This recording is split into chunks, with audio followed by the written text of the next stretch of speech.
Subject robotic automation and 3D modelling practice. Practical number છે 11. એનો aim છે કે to study the basic concept of PLC programming and understand ladder logic use in industrial automation. પીએલસીનું introduction.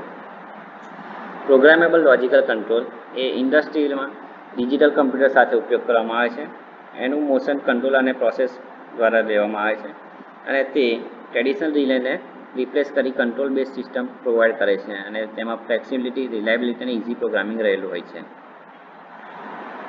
PLC એ ખૂબ બહોળા પ્રમાણમાં ઓટોમેશનમાં ઉપયોગમાં લેવામાં આવે છે.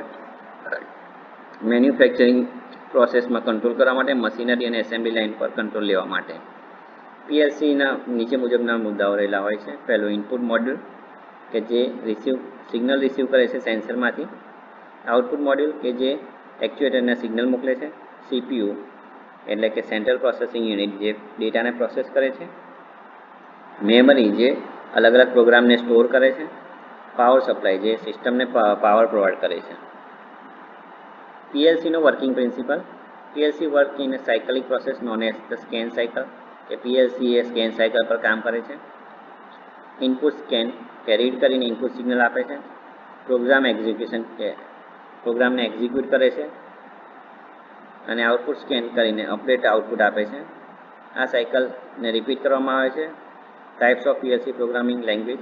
પેલું ladder diagram, functional block diagram, structured text, instruction list. પીએલસીના ફાયદાઓ. રિલાયબલ ઓપરેશન છે, ઇઝી પ્રોગ્રામિંગ છે, ફ્લેક્સિબલ સિસ્ટમ છે, લો મેન્ટેનન્સ છે. Thank you.